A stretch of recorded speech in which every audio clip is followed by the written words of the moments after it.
Nuevo bloque en Entre Líneas, continuamos hablando de la cuestión económica y del bolsillo más individual, ¿no? Así no es. tanto de la macro, sino de la micro. Para eso, bueno, hablamos con Germán Romero del Centro de Almaceneros de la provincia de Córdoba. Tema inflación, ¿qué pasa con la canasta de alimentos? No perfora el 2%. No, la inflación no perfora el 2%, sigue flotando por arriba del 2%, no afloja, a pesar de la caída del consumo. Claro. ¿No? Bueno, allí hay cierto ruido. Bueno, analizamos esto con Germán Romero y nos cuenta además cómo se las está arreglando la familia tipo en Córdoba para llegar a fin de mes. Sí, lamentablemente la inflación no puede perforar el piso del 2%, según nuestro Instituto de Estadística y Tendencias Sociales y Económicas. La inflación de noviembre fue del 2,4%, una décima por encima de lo que había sido octubre. A la vez hay que decir que esta inflación obedece principalmente a lo que fue el incremento del rubro de máxima ponderación, como es alimentos y bebidas sin alcohol, que tuvo una suba de 2,6%, a su vez impulsado por una fuerte suba en la carne vacuna en el orden del 10,4%, suba de lácteos en el 6%, en el 4%, perdón, aunque hay que decir que bajaron de precio algunos quesos blandos, duros y semiduros, la leche fluida y los yogures tuvieron una suba cercana al 6%, al igual que frutas y verduras. Se movieron otros rubros también, por ejemplo, indumentaria y calzado en el 1,7%, agua, vivienda, electricidad y otros combustibles tuvo una suba cercana al 2,7% en promedio, también por lo que fue la suba de las tarifas de estos servicios públicos, también hubo incremento en el transporte urbano de pasajeros y esto obviamente combinó en que la inflación superara el 2%, situándose en el 2,4%. Hay que decir que la inflación acumulada en lo que va de 2025 es de 28,4%, 31,3% es la inflación interanual y el dato quizás más llamativo, más relevante económico, es que la canasta básica total para una familia tipo de 4 integrantes, es decir, para reunir el componente alimentario y no alimentario y no caer bajo la línea de pobreza, precisó durante el mes de noviembre de 1.638.000 pesos. Solamente para alimentarse esa misma familia y no caer bajo la línea de indigencias, esa familia necesitó de 880.000 pesos durante el mes de noviembre. Obviamente que esto hace que los indicadores sociales continúen estancados en zona crítica, ¿no? Germán, y reciente mencionaba Marcos, pese a, bueno, esta cuestión de que hay un consumo que sigue cayendo, ¿no? Los precios aumentan a pesar de que las ventas caen. Lamentablemente sí, el sector comercial minorista de proximidad que vende alimentos tuvo una baja en noviembre de 2025 comparado con noviembre de 2024 de 9,1%.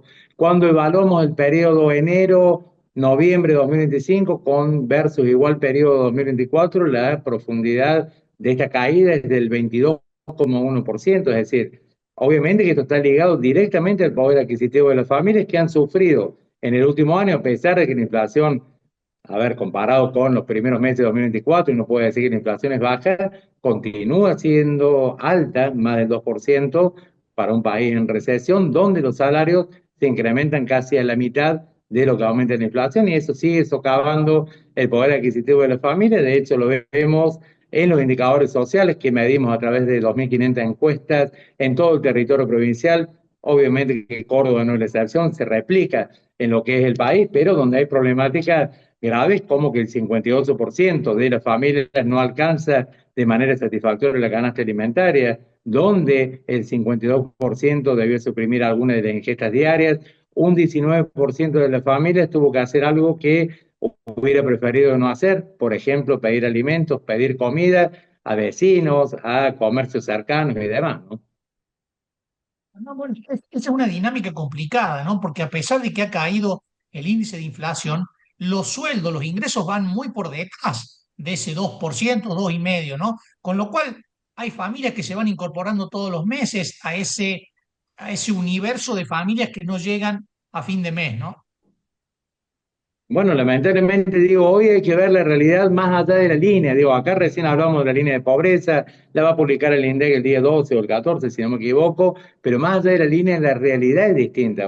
Acá en nuestro informe que hemos publicado recientemente dice claramente que, por ejemplo, este rubro de agua, vivienda, electricidad y otros combustibles, donde se incluye la vivienda, el alquiler y demás, está subestimado. Digo, viene de hace tiempo, pero es algo que el INDEC lo tiene que reconocer, porque hoy quizás tenemos una familia que supere la línea de pobreza entre todos sus ingresos. Imaginemos una familia que tiene ingresos por 2 millones de pesos, que tiene que pagar un alquiler, que tiene que pagar la boleta de energía eléctrica, que se le va a incrementar junto con el agua, el gas, porque va a haber más recortes de los subsidios en los próximos meses. Digo, pagando todo ese costo, transporte urbano de pasajeros para cubrir una jornada laboral, escolar y demás, reponer un medicamento, una indumentaria de emergencia, lamentablemente el remanente que le quede y más allá que sus ingresos superen la línea de pobreza, en la realidad dentro del hogar lo ubica no solo en línea de pobreza, sino en una situación de indigencia cuando no pueden alimentarse con las 4 comidas recomendadas, cuando no llegan, por ejemplo, a la canasta básica alimentaria. Germán, ¿y qué expectativas hay para adelante? Diciembre por ahí tiene ciertas características de buen nivel de ventas, el comercio siempre espera diciembre, pero también tiene históricamente su mes en donde los precios suben, ¿no? ¿Cuál es la perspectiva para este año?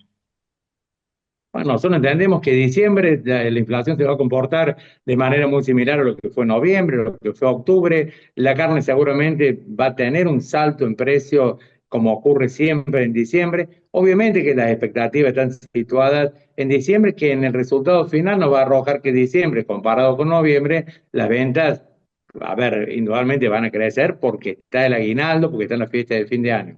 Ahora, cuando comparemos diciembre 25 versus diciembre 24, seguramente nos encontramos con una sustancial baja. Es decir, la gente va a cobrar el aguinaldo, pero recordemos que hoy hay un alto nivel de endeudamiento de la gente que va a destinar parte de ese aguinaldo a pagar deudas, dejará indudablemente un remanente para regalos esenciales, para la mesa navideña, que cada vez tiene menos expectativa, a pesar de que los productos de la canasta navideña no se incrementaron más de un 35%, las expectativas de Navidad hoy son cero, ¿no? Nadie está preguntando ni por el pan dulce, ni está comprando sidra, ni budines.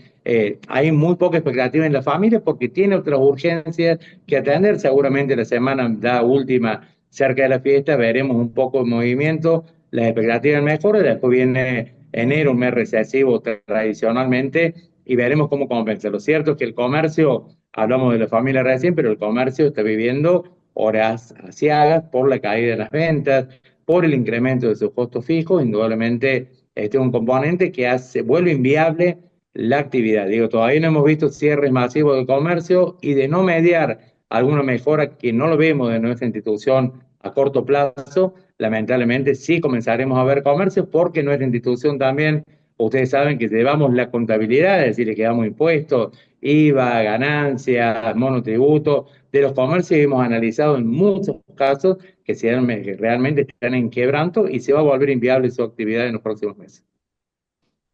Perspectiva, Germán, en ese punto es todavía más preocupante, teniendo en cuenta esto que decís, bueno, van a aumentar nuevamente los servicios, la capacidad de financiamiento está cada vez más limitada, se renuevan por ahí alquileres que siguen a la suba.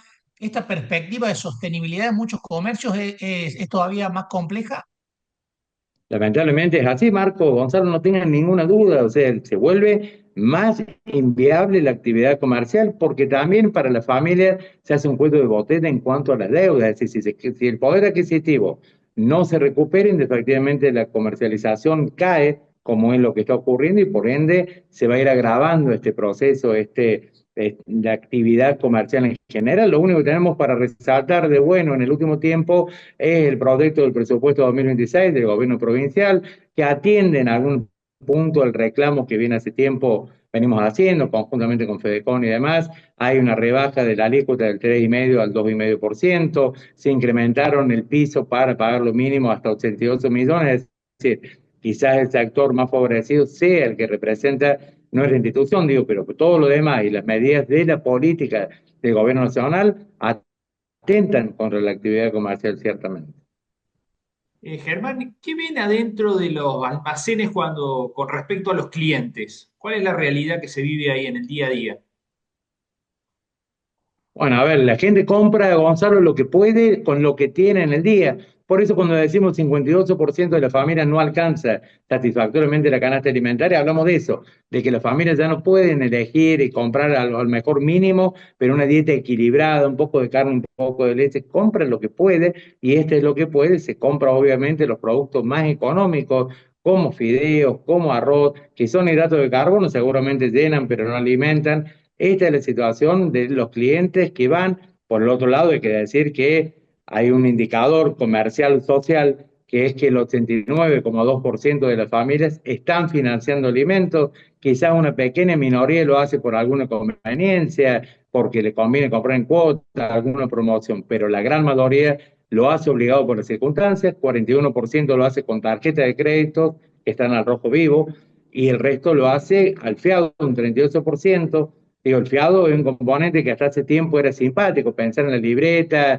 aquella vieja libreta de confianza. Hoy es un indicador de los duros que dice que las familias que han colapsado su cupo, han refinanciado las tarjetas de crédito y no pueden utilizarlas, recurren al fiado. Hay un 10% que recurre pidiendo préstamos a familiares, amigos o bien a financieras o prestamistas particulares para alimentarse. Ese es un indicador muy duro, ¿no? De cuál es la situación que hoy atraviesan las familias argentinas. Bueno, ahí estaba Germán Romero del Centro de Almaceneros de la provincia de Córdoba y esta foto realmente preocupante, ¿no? Así es económica y socialmente, principalmente en términos de la capacidad de consumo que están teniendo las familias, que además, por lo menos en los próximos meses, tienen perspectivas más de empeorar que de posibilidad de mejorar. Vamos a hacer una pausa, enseguida regresamos.